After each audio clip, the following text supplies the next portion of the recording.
Day-to-day monitoring is reactive. Alert, investigate, and resolve.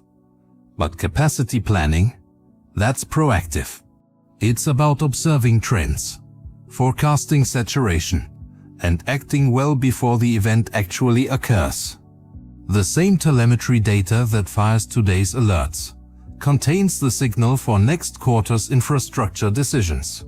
If you retain enough of it and know how to read the trend, historical data makes capacity planning systematic instead of instinctive. OneLink saturation forecasting uses NetFlow trend data to project when a link will hit its operational ceiling.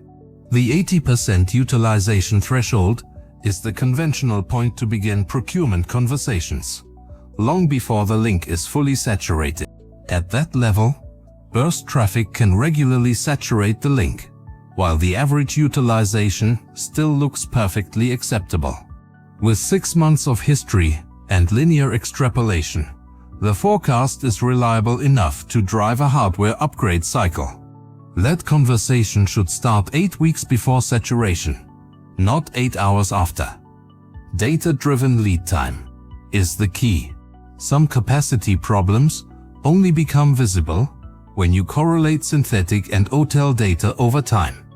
A 6-week trend of rising API latency, combined with rising connection pool utilization, tells a story neither can tell alone. The API is slowing because the pool is filling. At this rate, it will exhaust in 3 weeks. That's enough lead time to act. But you can only make that call if the data is retained and the trend is actually visible to your monitoring platform. Capacity forecasts that ignore seasonality systematically underestimate peak load. Averages don't tell the whole story. A link running at 55% average might hit 85% during end-of-quarter processing or annual software update pushes. 12 months of historical data makes those patterns explicit. A platform with long horizon retention overlays current trends against last year. This produces a forecast that accounts for expected spikes, not just a simple linear extrapolation of day-to-day averages. GPU cluster capacity planning has a distinct urgency. This hardware has notoriously long lead times from order to deployment.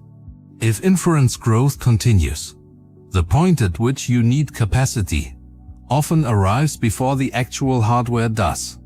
Tracking GPU utilization and KV cache pressure over 90 days gives enough signal to start procurement with proper lead time.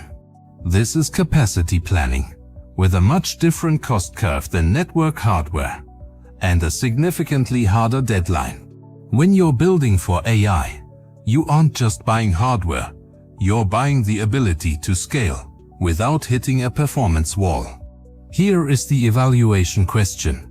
Does the platform retain enough historical data at sufficient resolution to support a 6-month forecast? Alerting only requires days of history.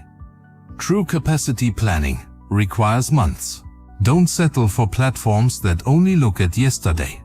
And does it support the cross-source correlations needed to identify the leading indicators before the lagging ones become critical alerts? In the world of intelligent infrastructure, observability isn't just about what's happening now. It's about knowing what's coming next.